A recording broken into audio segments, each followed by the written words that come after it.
1, and we should be live. We live? Man. Are we live, fellas? Yeah.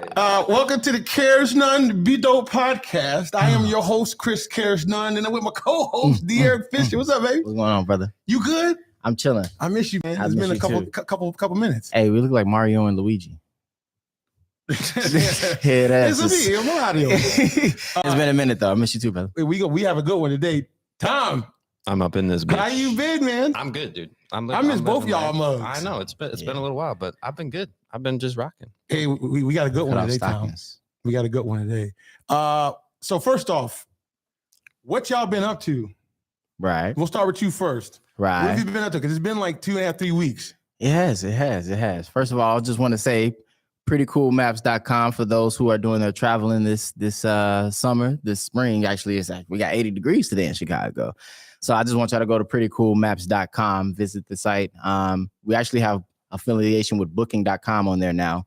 So specifically, if you're looking to book, go there. You'll get discounted prices on your bookings as well, too. So prettycoolmaps.com. And what I've been working on myself is kind of getting into another business type of realm. I'm getting into some nonprofit organizations. Basically, what I'm ultimately looking to do is start up workshops for models. So I'm looking to start up workshops to show different techniques as far as posing goes, workshops to show the history of modeling, workshops to show how to market yourself as a model, business tactics, ways to get money and market yourself around town. So I'm looking to start some nonprofit or get into that realm to start getting some grant money to do stuff like that. So that's what I've been working on specifically the past. So like, what's the best way to start doing that? Like, what direction have you gone? So the best way that I've learned to start doing it is not to start off with a nonprofit yourself. Like how we do with starting an LLC, how we can just go start one. You can do that. That's cool. That's cool. But with a nonprofit, it's a lot more paperwork. It takes like a 6 to 9 month process typically. So it's a lot more organization you need. So what you want to do is do this thing they call fiscal sponsorship, where you would go to someone who's already a nonprofit, you would present something like a workshop or an idea that you have, a project. They would then act as a fiscal sponsor. So they would have all the paperwork done for you, and you can then go get grant money based on them. Oh, okay. That's dope. You know what I mean? So that's the way that I've been thinking that I can go about doing it rather than going through the paperwork part of it. I can still present my projects for, models around Chicago and then have them, just use the money from sponsorships to fund it. So you're in the process of, since you know that's the route, you're in the process of figuring out what you're going to present to them in order for them to say yes? Yeah, and I'm using ChatGPT to help me out with that too. Just, figuring out the organization, like what's the best type of things that would be beneficial for people to present to an organization that they were okay and be like, yes, that's something that would be beneficial to us and beneficial to our cause, and just align it with their mission, my mission with their mission. Yeah, and it seems like, it's a lot of relationship building too. So, which is what I love. That's what I really want. That's what I'm missing in my industry specifically. We have a lot of different. I mean, it's art, so we're all on walls and shit like that. But there's no organization amongst the actual models and telling us how to do business and how to get calendars and schedule and like how to look at us as business oriented people in this industry as well too. So yeah, because typically, and tell me if you agree with this, Tom. Artists haven't necessarily, it's either you're creative or you're a business person. Exactly. Very rarely do you see people who are great at both. Right. Or I don't know, what would you say, typically speaking? I think that's accurate. That's what I'd say. Right. I say it's pretty accurate too, because even me personally, I feel more on the creative side, and the business side does not seem as natural to learn. Right. Whereas me coming up with an idea or a marketing tactic, that part of the artist, the creating scenes. Exactly.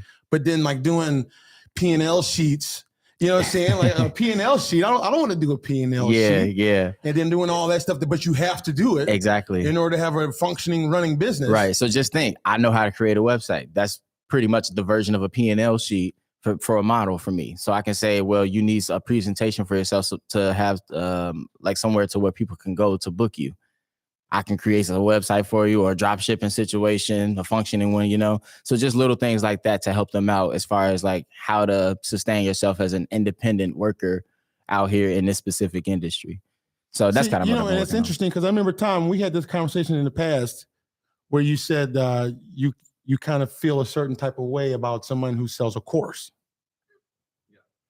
right? Yeah. I can And say that. do you still feel that way? Like it's I still mean, a little sketchy? No, it's I don't feel like, I think the real reason I have a problem with it is it's from people that like are just, the course is what they do to make like a living, basically. So it's people, I think it's just in my industry, because I see a lot of ads where it's like, oh, you want to be a video producer, like you want to have a video production company, like buy this course basically and follow it. And you can just tell by the way that like the ad was shot, and then the fact that there's just no content from this other person, that like they probably had like one good month and we're like, I'm going to make a course on how to sell video services. But then they like, their whole repertoire is like, nil. It's very tiny. So like, if you've been a model for years, you've done this, like it is a niche thing. There's probably not like a lot of content creators or information out about it. So to you at this point in your career to be like, you know what, I'd like to do this to help like bring in some additional income and stuff like that, I don't have a problem with that as much. And if you were going to do a thing about how to be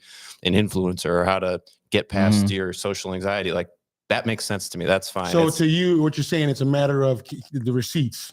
Show me the receipts. It's a matter of the receipts. Okay. And then I think that, it's sad. Everyone's got to make money, but the second it like becomes your primary source of income, that feels weird to some degree, Yeah, I guess you had to prove that it's their primary source of income, because I would imagine a lot of people who are selling courses that get them sold, the reason why most people would go to them is because they've done other things that you've seen, the receipts. How many people are going to someone, and I guess there's people who are gullible, but I'm never going to invest any real money into somebody that I don't believe has done it. For instance, that's actually a great segue, because I just signed up for something called the Next Level Speakers Academy. Yeah. And it's a course, but it's from someone who's been in the game and is a tutelage of who I believe personally is one of the top motivational speakers on earth. If you Google right now, top motivational speakers, Dr. Eric Thomas's name will come up. ET will come up, top 5. And this dude is attached to them, and they're like in cahoots. You could tell that they work as a team in tandem. So to me, buying his course made sense. And now that I'm done with the first module, you're paying for that information, because there's so many things like that I'm learning about being a public speaker, especially becoming where you get paid for it. Yeah. There's so many specific things that you need to do in order to do it correctly that you would have never done without. Yeah, of course. Having, seeing the structure. And so to me, it's like you're almost paying because that person's already done it, and they're showing you how to get there and what steps to do. And I, as a person who now is doing one that was a big investment, I see why I'm like, oh, okay. Because if I went, I can find a lot of that information probably if I went on YouTube and then just did all the work, but then you got to do all the implementing. You got to see, maybe you do it at the right time, the wrong time, where they've already told you exactly what they've learned from 30 years in the game. Right. And from one of the best on earth. They've cushioned out the information. Right. So so to you, Tom, it's a matter of, can they prove? So if, for instance, if LeBron James comes out with a course on how to play basketball, would you respect that? Yeah, I wouldn't be like, what the fuck is this? Like, I don't know if I guess I would respect it. I don't know. What about his son? He wouldn't need to do. Yeah, it's more so the money aspect of it, because it's a digital product that can just make billions. So it's like, do you need to do that? The digital part? No. It's not even that. And I feel like, maybe my opinions on this have changed a little bit or chilled out a little bit. Oh yeah. I don't know. Maybe I feel like you end up, riling me up about it. LeBron James' son. Yeah, I think if you got the receipts, you've done it. Great. If it is like, okay, even me, if I like just started a course and try to convince videographers to buy in and stuff like that, and that was all I was doing, I was no longer practicing what I preach. I was no longer actually doing the work. That's when it bothers me, I guess. So it's right. So what if LeBron, I'm just obviously for the sake of conversation, what if LeBron James retires and then comes out with a course on how to play basketball?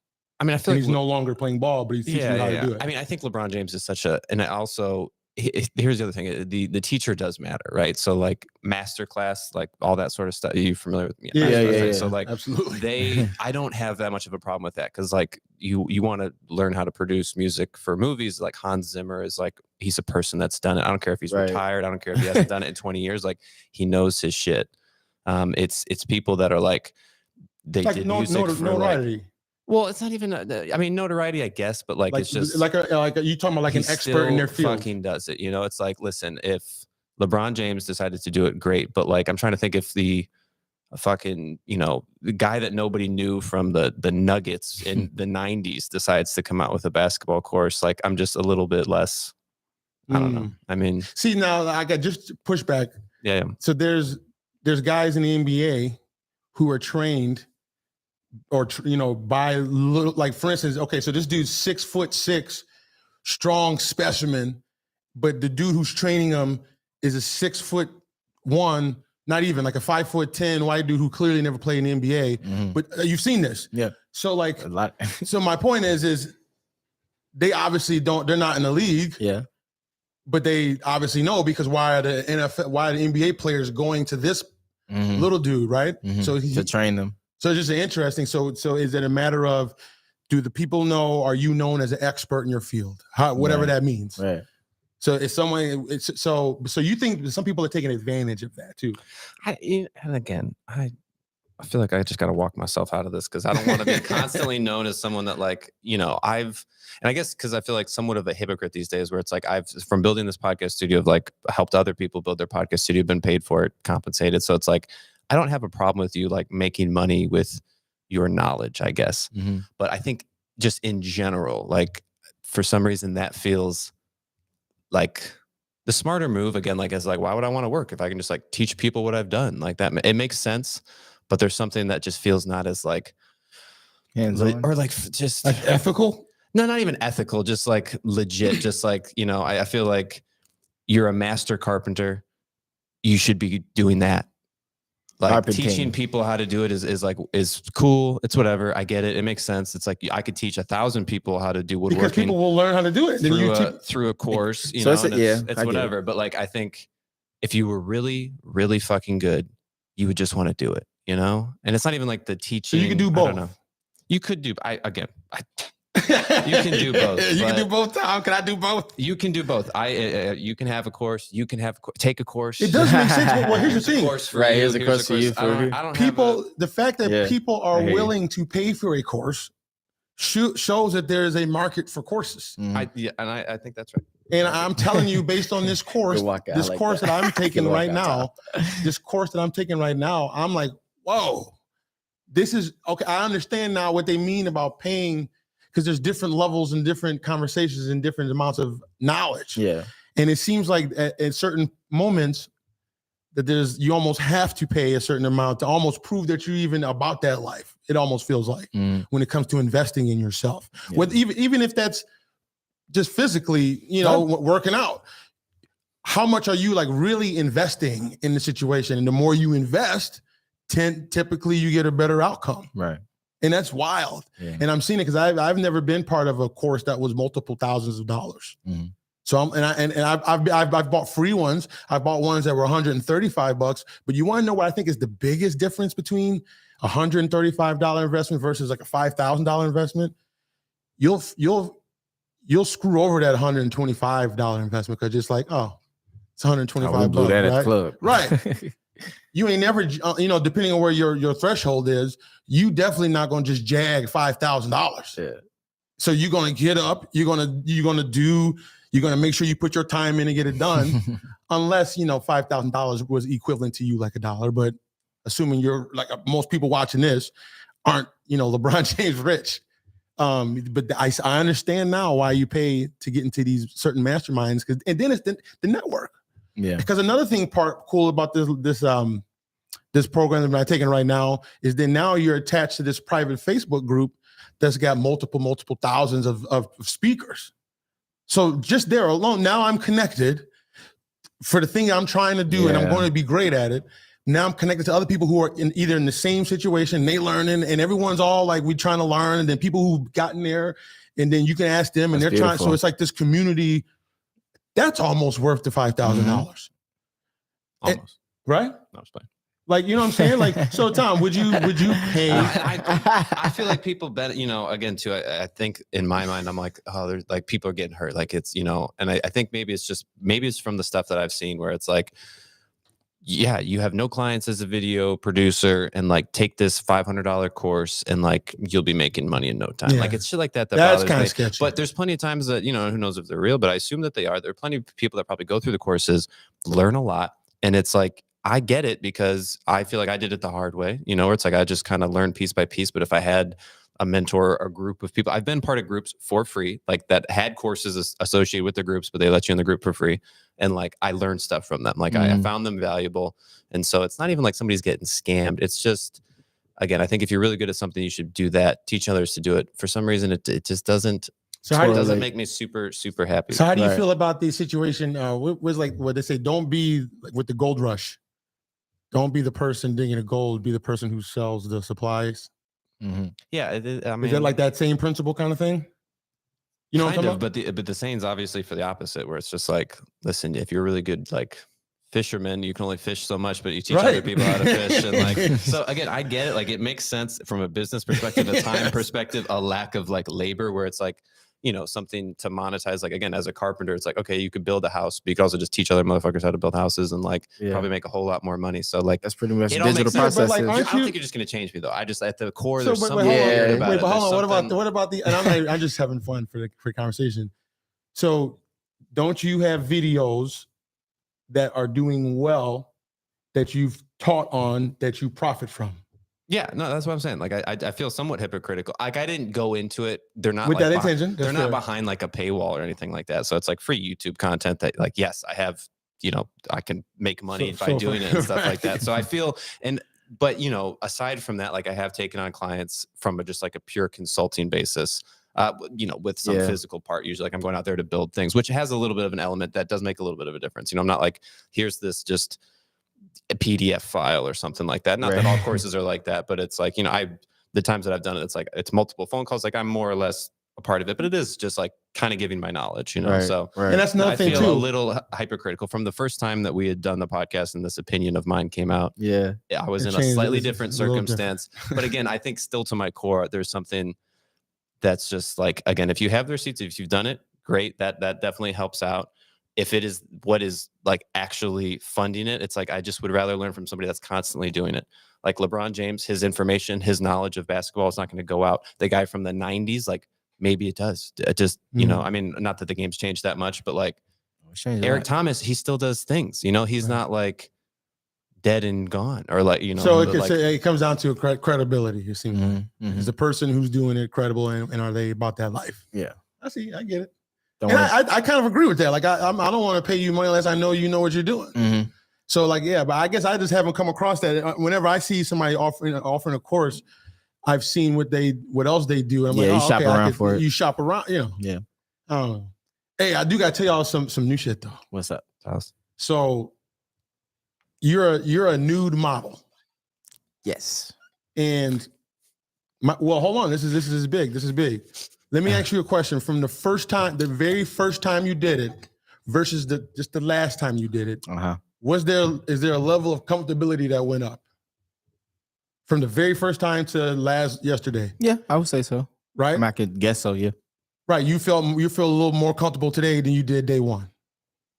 Generally speaking. I guess generally speaking, that would be the case. Yeah. Which is almost like with anything, like you get more confident in something that you do. Yeah. So the reason I bring that up, so what I did start doing the exposure therapy thing. I'm telling you guys right now, and I mean it from the bottom of my heart. If you're battling with something that you're fearful of, if you do your form of exposure therapy, which is slowly subjecting yourself to whatever it is you're fearful of, methodically, intentionally, so that therefore you could go into it and learn why you feel these things. And then when you do it, to realize your fear is irrational. And then you write it down afterwards. What did you think you were going to feel versus what actually you felt? And you do this, and then you go a little more into this fear, you can overcome it. And here's how I know. Because November, when I first did my exposure therapy on camera, I remember I called you, we talked for like an hour. I'm like, dude, I think I figured it out. I'm gonna do exposure therapy. This is where I learned how to beat it. And then that video went viral. Since that day till today, I'm telling you, my social anxiety is, let's say before it was like a 7.5, and sometimes 8, 10, but most, it's down to like maybe a 1, maybe. And the reason why is because I thought certain feelings were going to happen. And then when I intentionally put myself in it and it was like, wait a minute, this isn't what I thought. This is not real. Right. It goes away because you have nothing, because you're not, and here's what it is. It's the familiarity. I think people in general are scared of being in an unfamiliar situation. It's true. That's why people will stay a lot of times in messed up situations because it's familiar to them. How many times have you heard a girl saying she was in an abusive relationship and they don't leave? Yeah. And I always wonder why. It's because people tend, and I'm not saying right, this is what they tend, human beings tend to stay in situations that are familiar. So it's like, if you can just, right? Tell me if you agree. Start to change, yeah. If you can find a way to be okay with being in an unfamiliar situation, an unfamiliar feeling, an unfamiliar emotion, if you can be willing to accept that, I think a lot of good shit comes from that courage. Right. And I'm the proof. I am the proof right now, bro. I'm just like you at the gym now. Swear to God, don't care. And I remember how much of an issue that was for me. Yeah. Literally 5-6 months ago. And now I'm like, I could probably do the new modeling. I really feel that way. Right. Even today, we're talking about going karaoke. This would have been a hard thing to even consider for me 7 months ago. Oh, karaoke, really? Yeah, I was just like, looking. That's what, I just feel weird about that, Really? and which is weird because I've always wanted to be. Yeah, that's why I didn't think karaoke. So, and everyone always says they're like, oh, you. I'm like, okay, yes, I think I was a confident human being, but I'm talking about like pure, unadulterated. Right. Intense confidence in yourself, and you really don't give a fuck about the outcome. Right. And let me interject on that then. My experience as a model, I was saying this on one of my posts the other day. I kind of get to practice loving on myself every single day. I'm forced to, because I'm just as naked as hell. I'm just unadulterated every day, flaws and all, whether I want to or not, I'm there. So, and it turns out hours later that it's beautiful anyway. So that's kind of like a metaphor for every day, like just stripping yourself and then forcing yourself to love on yourself every day. So it's cool kind of being a new model in that way. Yeah, because I would imagine it's phenomenal for so many ways. I would imagine it's phenomenal for, again, being completely, like when they say I'm comfortable in my own skin, you literally are. So number one, but then number two, the amount of reflection, especially in your modeling for you, because you're in those poses for extended periods of time. Right. You get to reflect, whatever that is. That's so cool, man. Self-reflection. That's Maybe so you cool. got to work a plan out. You got an idea. Oh yeah. Ideas figured out. I feel like a rapper. Like I feel like a freestyler. Just what I'm saying? I make up shit in my head, just like, and then I go on my break and I put it in my notes, or I set it up. Emails done. Check on this. And I could argue I've had the same thing driving DoorDash. Yeah. Because I'm forced. I'm not going to listen to music all day. That just seems like a complete. Nah. So I'm forced to listen to YouTube videos or some type of audio book. Right. And I'm like, if I'm going to be in here, get game. Yeah. Game. You might as well. Game. It's wild. Yeah. And I just like, it's crazy because I'm just in my mind. If some people, some professors and some artists, they have music going on, that's pretty cool. I love that. But some of them is just pure silence, just 6 hours straight. Right. So it's just me and my thoughts 6 hours straight, and we're just figuring it out, getting stuff formulated. And that's a really good time. I love those days. Do you ever look at it from this perspective? It's gonna be interesting. Do you ever look at it from the perspective of you can see yourself thinking? Or are you always deep into the thought yourself? No, I can see myself thinking sometimes. I know what you mean. Isn't that interesting? Yeah. Tom, do you ever notice? This is like a meditation thing. I don't. Yeah, it's exactly what it is. Not really. So do you understand the concept of like being the observer of your thoughts? Does that make sense to you? I think it makes sense, but I haven't like had that experience ever. At least I don't think. So like, you can literally do it now. You can do it like right now. Can you observe the idea? Numb your heart. Actually, no, maybe you can't do it right now because I think the best time to notice that is in silence. Yeah. It's really It's the hard to, silence. you know, it's because there's less distraction Mm-hmm. to be. So how do you feel about silence? No, I'm serious. Why are you laughing? Go ahead, Tom. I want to hear.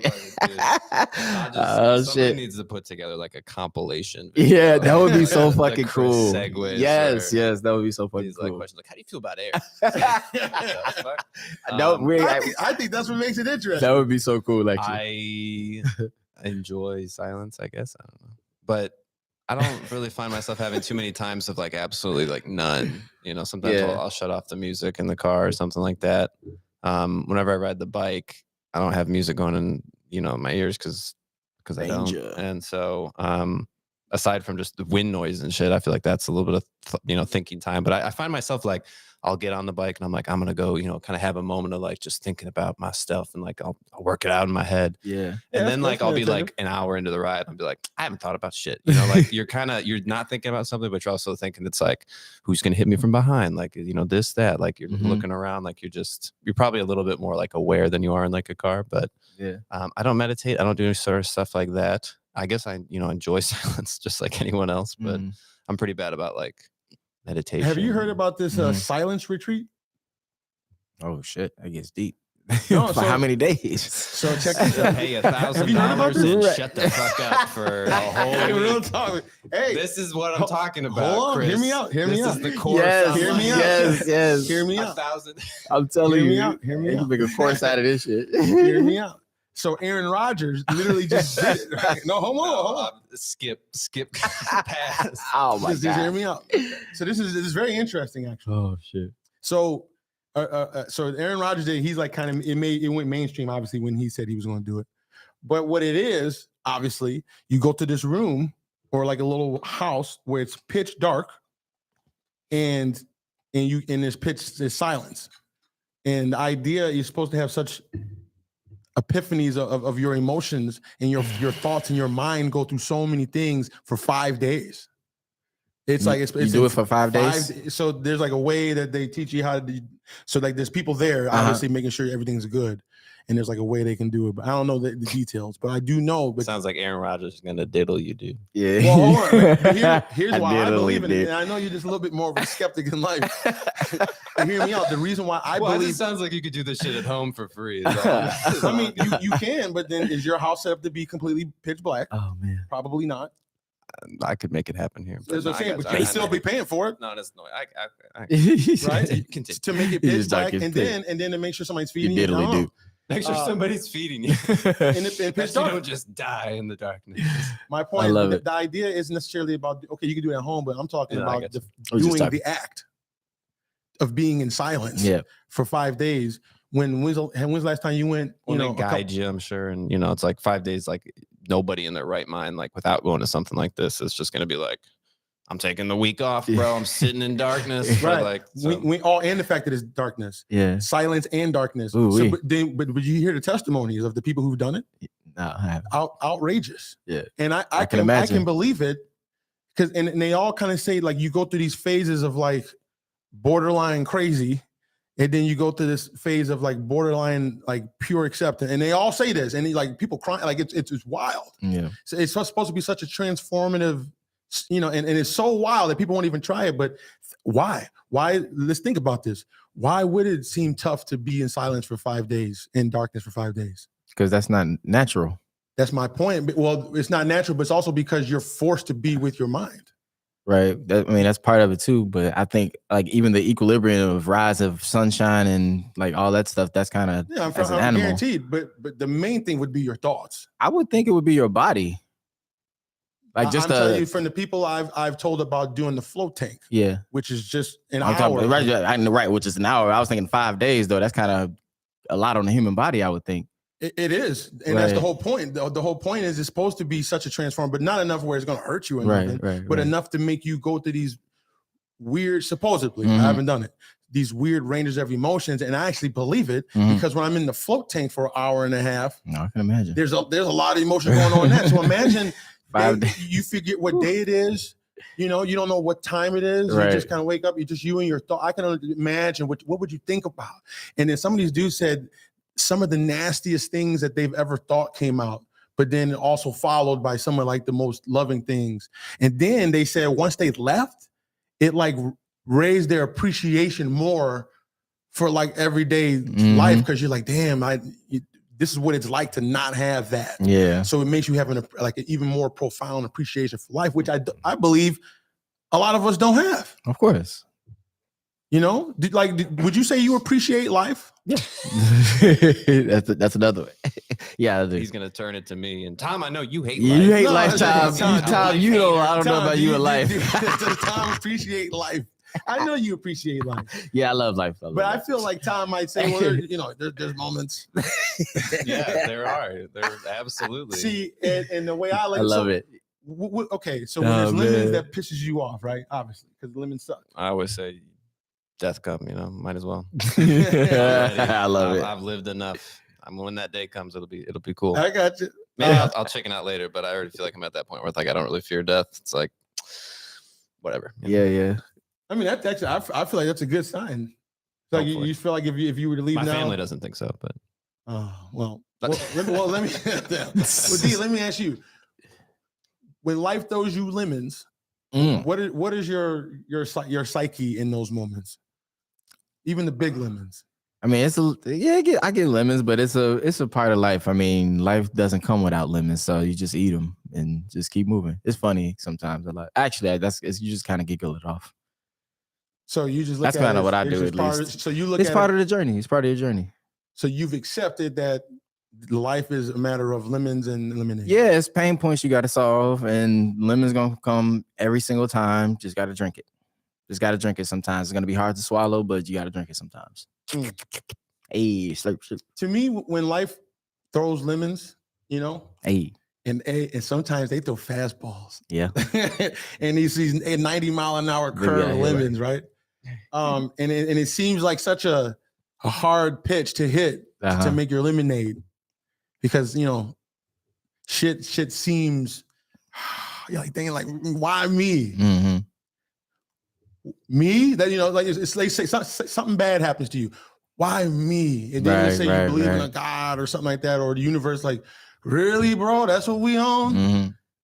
But then if you and you kind of taught me a lot about this, or we learned it together.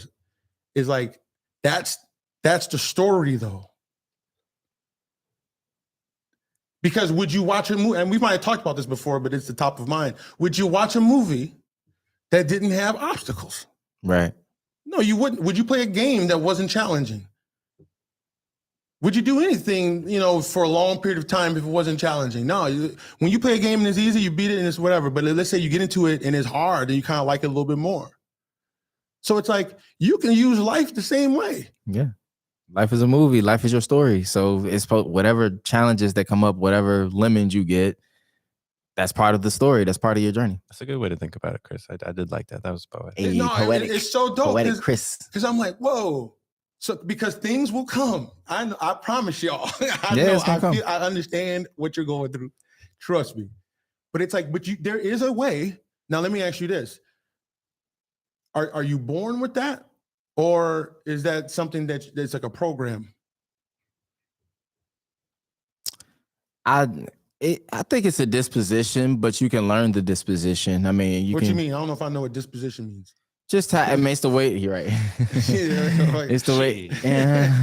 It's just the way that you look at the world, and the way that you look. Yeah, just the way that you look at the world. Pretty much, that's what it means. So I would based have off a bad programming, is what you're saying. Well, it could be off of who you are when you're born. It could be based off of just the information you received or you're open to receiving. So not as born, but as you've been downloading. I mean, a lot of things. There's a lot of nature and nurture combined things that's involved, but I think it's a lot of learned behavior that's come with it too. So it's just about your surroundings and who you surround yourself with, what information you want to receive. So, or that maybe you didn't want to, but you were just received regardless. Exactly, or just exactly. You just put into, and that happens a lot as well. So the amount of information that we've been able to receive is coming from who's been able to give it to us. So it's a lot of times it's about your disposition of what's been given to you. But to realize that it's all a part of a journey, like your story matters just as much as anybody else's. So when something happens to you, it's big shit, but something's happening to every single person on on this earth. Every single person, something either is happening to, has happened to, is going to happen to. So that's part of the journey. That's part of your journey, whatever you're going through too. So it's not a bad thing. It's not the end of the world either. It's for you to overcome it, actually, because you got to continue on until I think a lot of people, they're like, so then they know that things happen, so they try to control the situations by not allowing themselves to not let shit happen that's messed up. I think a problem with that though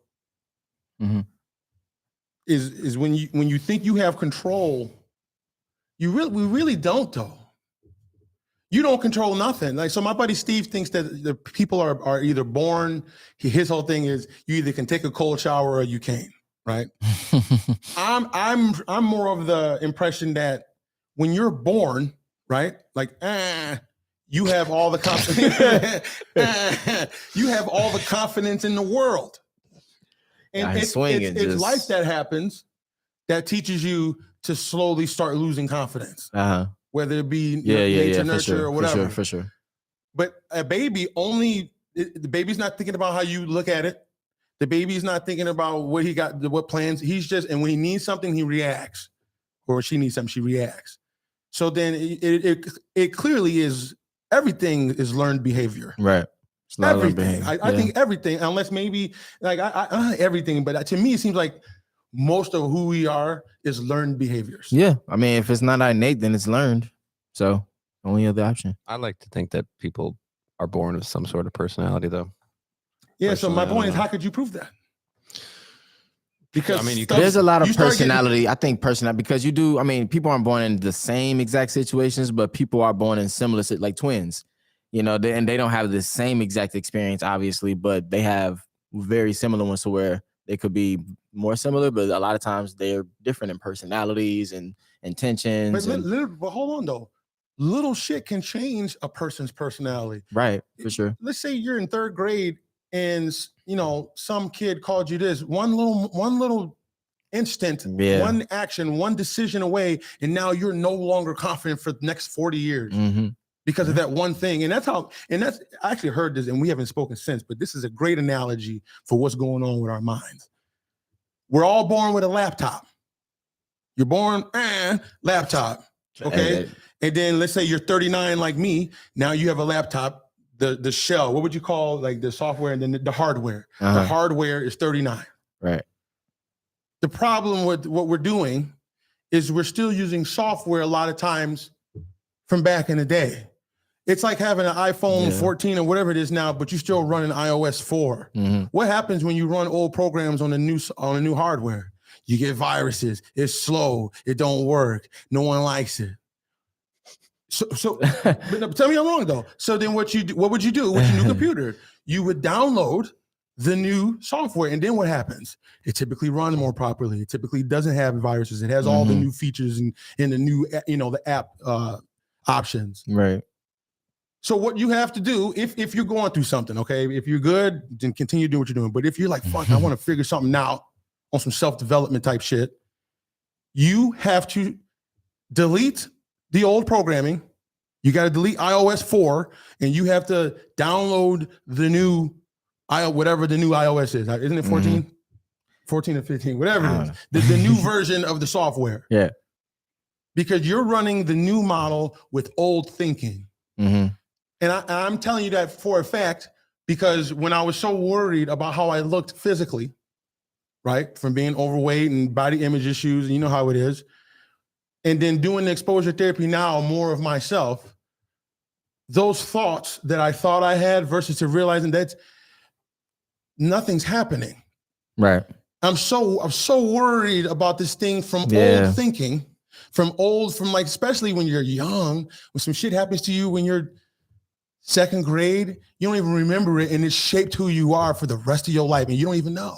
Oh yeah, mostly. So that's why two twins can have relatively similar circumstances, but two things could have happened and completely changed them. Right. So that's why I don't believe you're born with it. I think it's part of your characters and personas, and whether you downloaded them or not, they got downloaded.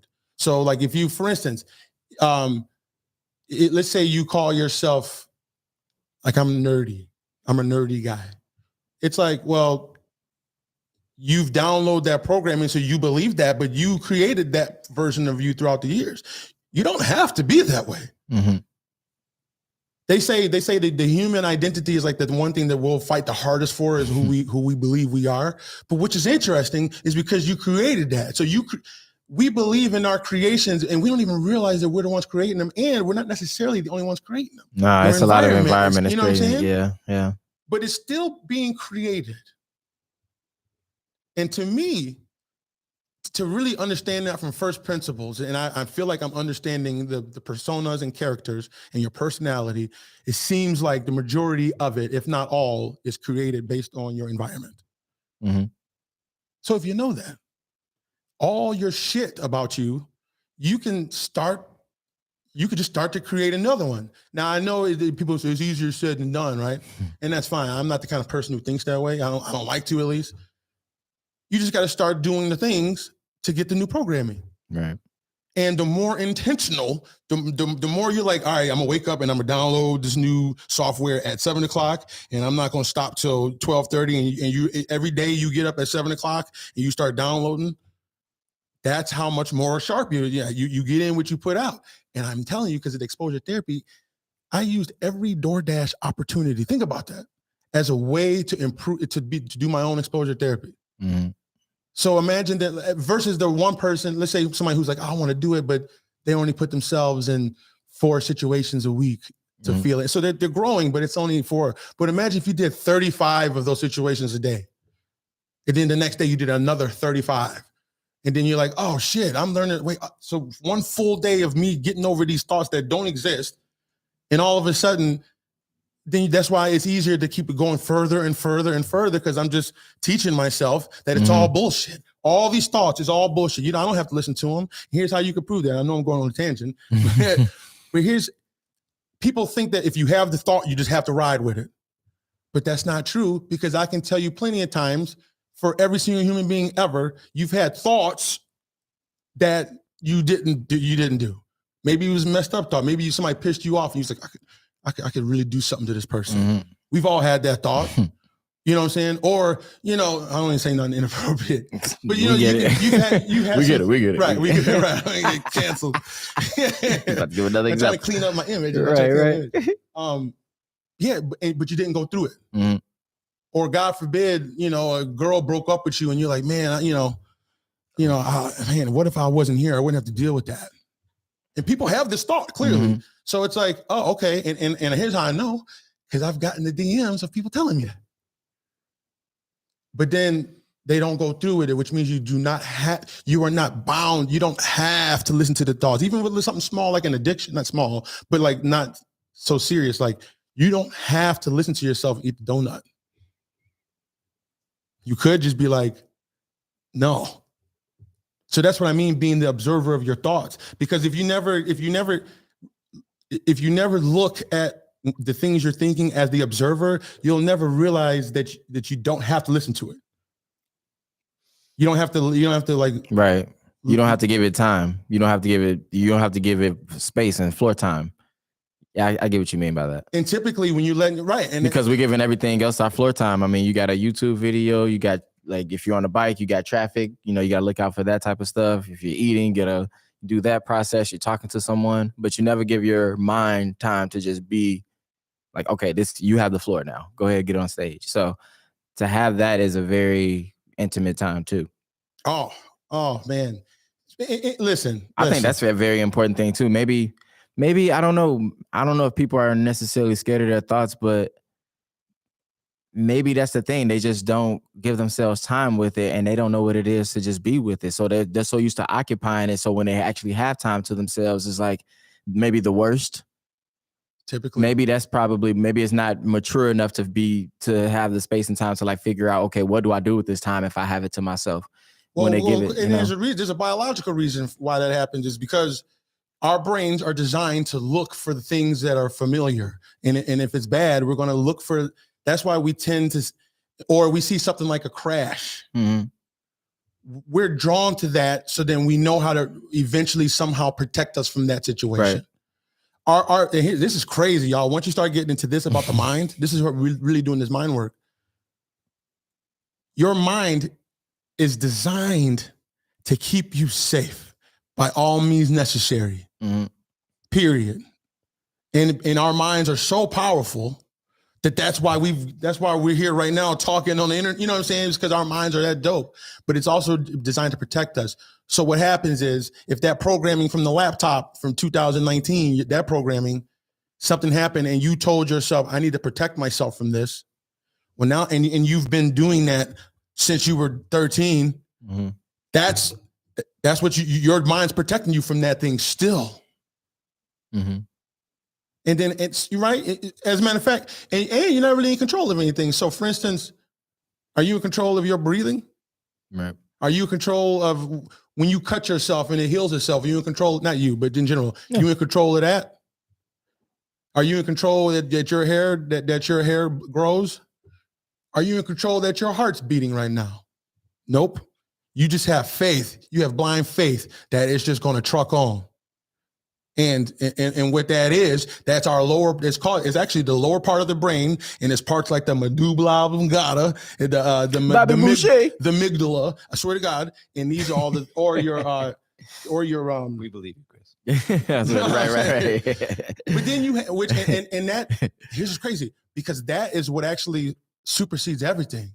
Is the lower brain, the monkey brain, they call it. But then you have the human brain, which is the upper half of your brain. That's where they talk about the prefrontal cortex. And that's where you get to have decision-making skills and you could think long-term. The problem with that is it takes a little bit longer because it takes more compute processing. Whereas the monkey brain happens. It's innate. You know what I'm saying? Yeah, it is what it is. And if you've trained yourself, or your brain has trained yourself to protect yourself from it, whatever it deems unnecessary or scary or whatever, the human brain don't have time to outthink the innate brain.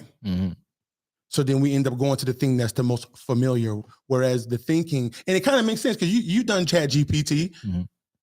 The free version is super fast, right? You type some shit in, it's when you do the paid version, it's way slower, right?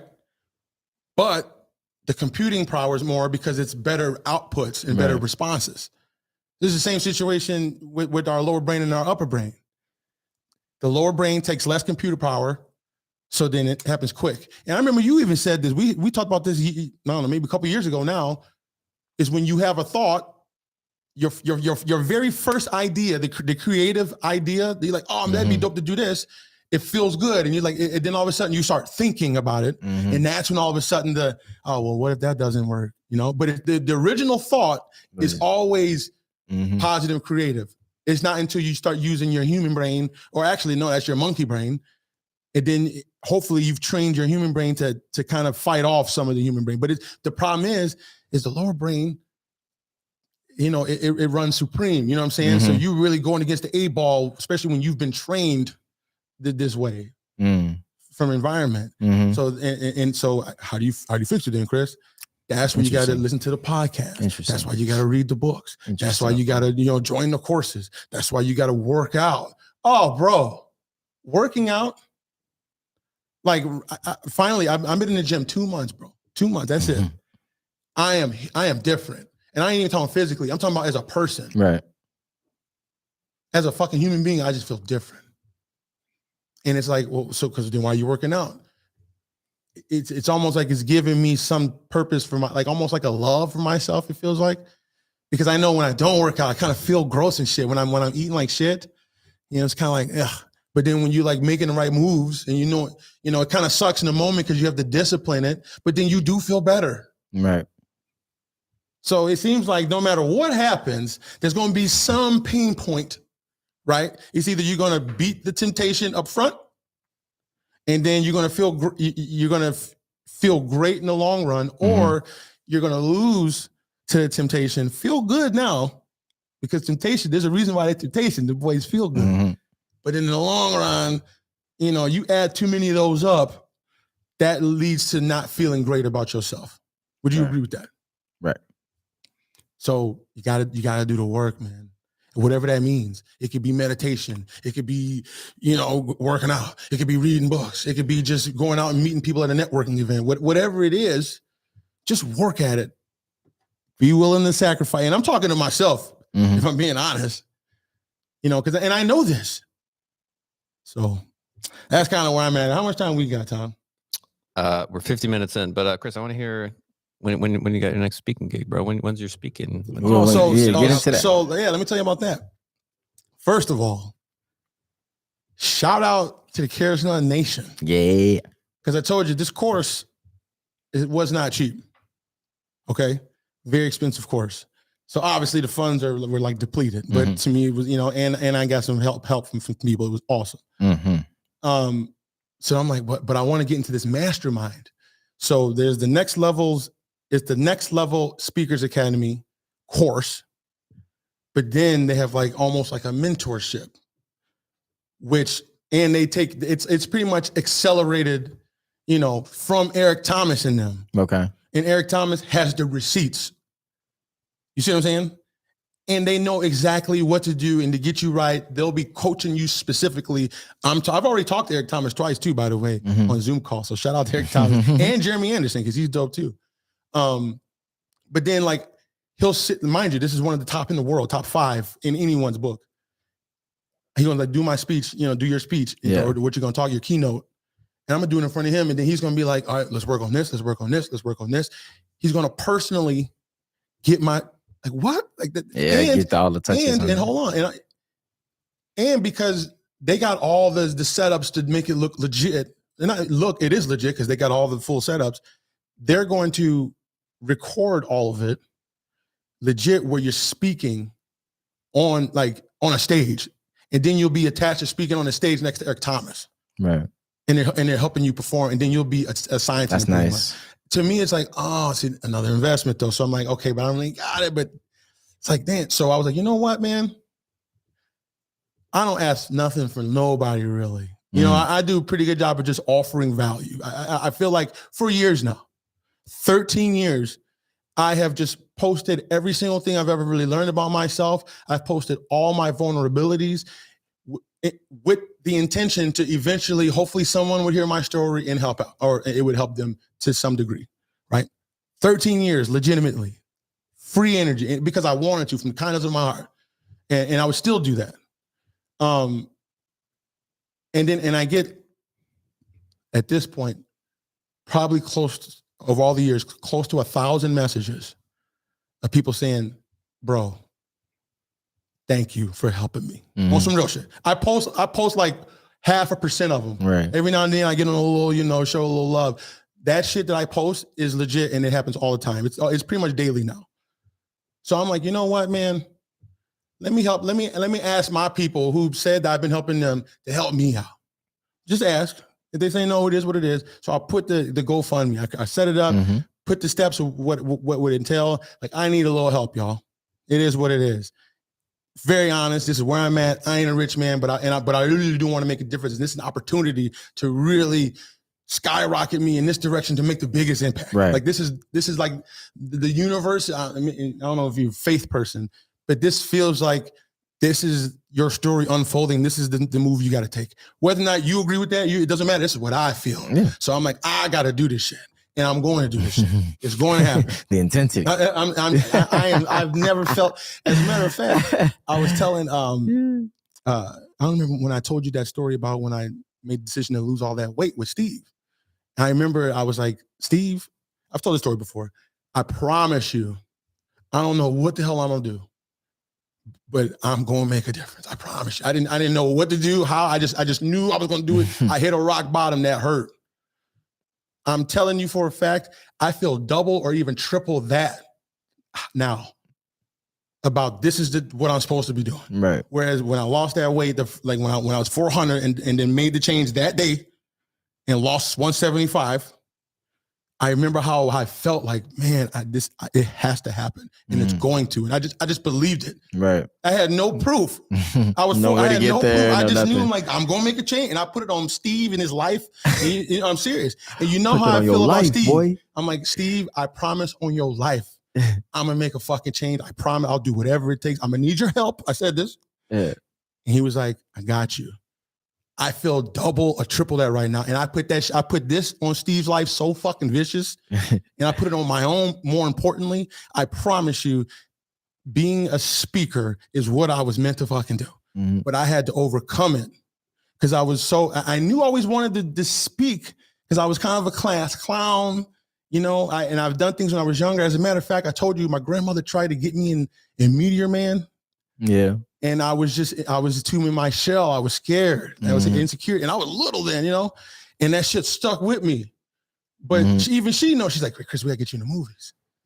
And I just couldn't do it. You know, I was just so worried that people were looking at me and whatever, because all this shitty programming, maybe being overweight was part of that. Maybe being black and white suburbia was part of that. Maybe it's what I'm watching on TV, whatever it is. I'm programmed to not be okay with me as is. And when I started doing exposure therapy, I've never, and I'm not perfect, but I feel like I'm the most comfortable being Chris I've ever been in my life. And I don't give a fuck. And it seems like the more I just believe in that, life's opening. I was like, oh, finally. It's almost like, there you go. Right. Because now I'm even walking, like it feels like I'm walking amongst the world a little differently, a little chest out, because I'm like, it's okay to be me. Yeah. And I didn't You're realize amongst people now. I didn't realize how much that had an effect on me until we sat down that day and realized it was called social anxiety. I thought it was just, you know, people care too much what other people think, but it's like, no, there's a whole community around that shit. Right. There's a lot of people that are like diagnosed with it. And then there's something called acnophobia. I'm probably saying that wrong, but that's a severe fear of people's opinions where you literally cannot leave the house. There we go. Allodoxophobia. There you go. I got it. So there's like a whole community, bro. Oh wow. And I feel like, again, you can be the leader of the speakers for like just make the awareness of it. There's so many angles you can take with it. I feel like you should go into like schools, man. I feel like that's a good thing. That would be the first thing I would pursue, just because I think kids struggle with that sort of stuff, and you could probably get those gigs pretty easily. Yeah. So that's interesting you say that, because they say, according to this course, which is some of the best on earth, in order to be a speaker, especially one that gets paid, you have to solve a problem, because people have a budget to solve a problem. So it ain't about just going up there and just talking. You have to know the audience that you're trying to deliver your message. It's like in everything. Like everything I know, right? This is it. It's kind of funny. Everything we do is just find the people to do it for. Yeah. Right. So the pain point I'm having, it's not a pain point because it just seems like part of the story. So it's not really a pain point, but it's the thing is. That's a good pain point. Which story, because I have 1,000 of them, clearly, which story do I use for which things? I feel like I got a lot. So and then you have to write it, present it, get better. It's almost like stand-up comedy. Yeah, it is. Yeah, I was gonna say that. You got to get your reps in, and then the more you do it, just like in anything else, the more you do it, the better you get. Just like modeling. This dude came on. So there was a Zoom call, which is also a cool thing about this. Every like 2 times a week, you're on the call with other people learning at this. Like, what? It's phenomenal. And this dude he came on. He was getting critiqued. And he snapped. I mean, like he had the whole. Nice. I mean, he started off powerful. I'm telling you, as a person who's like now interested in the art of speaking, you're like, this dude's a monster. His name's Wes Morris, right? So he's telling, and then all of a sudden he says this one crazy part of his story, and we're all like, and then it cuts off. Like the cliffhanger game was like his internet went out or whatever, and we're all in the chat like, right? We're all in the chat like, what? It might not, whatever. If it was on purpose, it was extremely well played. Because even the people that were critiquing were like, damn, let's go. And all the comments in the Zoom from the audience were like, this girl don't never give love like that. She was the teacher, and like, wow, like you're already good to go. Come to find out, he'd been speaking for 10 years, and he's dope. So I hit him up on IG. I was like, bro, you snapped. Like that. I'm trying to learn. I'm trying to get like that. I'm trying to deliver my message perfectly like how you just did. Mm-hmm. Because it ain't a matter of me just going up there and doing on the pod. There's a whole different when there's an audience and you got to be able to connect and you got to use the disc assessments, the different person. It's like a whole thing. I love it. Which is dope. That's how you got to learn to do it. Yeah. And then his story was dope because I'd be like, man, get him on, you know, and hit me back and we got something set up. Nice. We got something set up. But, nice. That's wonderful. It's the world of speaking. How's the industry since you've been tapping into it? Because well, you know, it's funny how when you download, when you search something on like, you know, you start getting the ads. Yeah, so everything now. Right. Now you speaker this, speaker that. You trying to be a speaker, which is good though, because it's reaffirming. Like, yep. So I kind of don't mind seeing these. It's ads. your own mind, just reassuring yourself. You just got to know how to target your mind. You know, that's interesting. Interesting you say that. It's like these algorithms are ways of just helping you think about your own mind. Yeah, absolutely. I've never viewed that as such a bad thing. I mean, not to completely shift topics, but like the whole like targeted ads and stuff like that. It's like, dude, I'd rather see shit that I'm like actually exactly. Right. I searched for this. So. Right. Exactly. Now you know it's crazy. So I got the course, and you ever still get the ad when you bought the thing? You can say that you can say no. You know what though? And that like I've already purchased it, and that probably helps them out. I mean, because they're wasting money on you, right? Oh, real talk? Well, it's because, I think if you say, I mean, not that it's like much money, I wouldn't like feel bad about it, but you can just say like, I don't want to see this ad, and then you can say because I already purchased it. Oh, okay. And that would, I didn't even, and especially if that could help their numbers as far as like it probably is like I don't know what Facebook will say, but maybe it's like, oh, like this person bought, so like we'll take people that are like this person and continue to work them into the. So it probably helps me too. Well, it helps you, so you don't have to see it. It helps them, so they're not spending money to retarget to you because you've already bought. And it probably helps like their ad performance, just because it's like, oh, he's a person that bought. So like, yeah. Oh yeah, no disrespect for not doing that, but that makes sense. I will do that. Yeah, it does make sense. Yeah, I'm all about the hooking up the person doing their thing. You know, especially if you like, I want him to win because I'm part of it now. You know, actually, before we get out of here. There's a new AI, y'all. Let's get out of here. No, hold on. Really quick. This is vicious. This is different. This is different. This is different. ChatGPT is good for like information, phenomenal for information. There's something called Pi AI, where it's a conversational bot. It's designed to talk to you and ask you questions and be engaging in conversation. And they got it connected to voice. And I don't know how they did it. They're getting really good with these sounds because there's different inflections in the voice. It feels like you talk. It's wild, bro. And it's connected to the internet. And I asked it, I was like, wait a minute. So if I'm with ChatGPT, why am I, you know, why should I go to you? And she was like, well, I'm not trying to be and she talks to you conversationally. I'm not trying to compete with ChatGPT. I'm trying to be, here's the analogy she gave.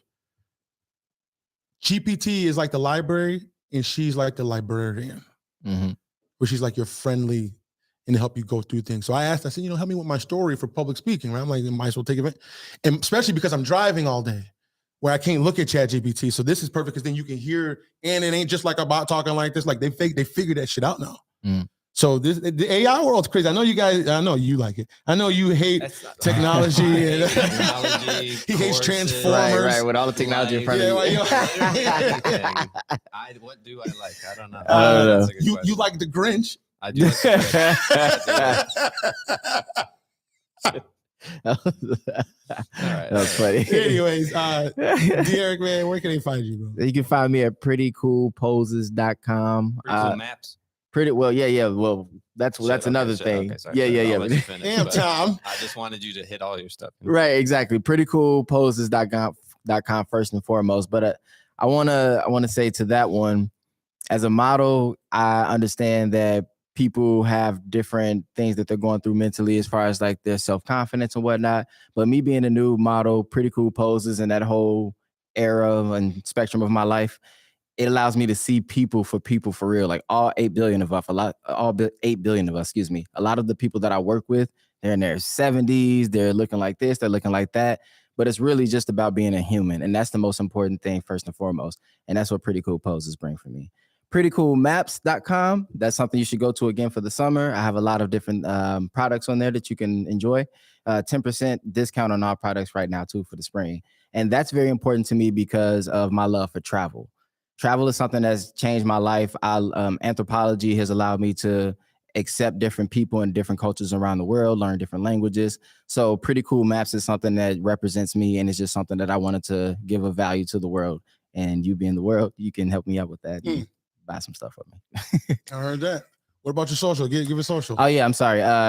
DEric or DE3RIC.tv. Just hit me up on there. Look a lot of my stuff. I'm going to be posting more regularly on the life of a figure model. And I'm going to be working on doing some workshops for all my figure models out there too. I'm working on getting some nonprofit information going on to see how we can finagle some things, but I'm working on some stuff for us within the next year to get some money funded for us because we need to be represented. There you go. Tom. Shit. Dude. Where can they find you, brother? The internet. Chicago podcast. He's like, I don't like the internet though. Hit me up if you want, I guess. I don't know. Right. But hey, wait, first of all, is everything going very well? Things are going very well. Right. He's just being a judge. I'm so proud. Right. I'm so proud. Right. He's clean as hell. We're good, man. So no, I at the Chicago Podcast Studio or Anova Digital for other things. But Christopher, we're all here. We want to hear about you. Where can we find you? Yeah. So you can find me at Chris CaresNone.com. I'll be honest though, it's about to change a little bit. Okay. Because the focus now is me being a speaker. Okay. Right now, who in their right mind is going to pay me to speak, and I think nothing about what I got says speaker. So I'm about to change my whole. Like I'm about to present myself because that's what I want to do. So why would I present myself that and go do it, obviously. So, but right now, if you want to purchase products and maybe you get some information on getting over social anxiety and gaining confidence, go to CaresNone.com and click the links and buy your shirt. As far as my socials, you can follow me on any platform at Chris CaresNone. That's it.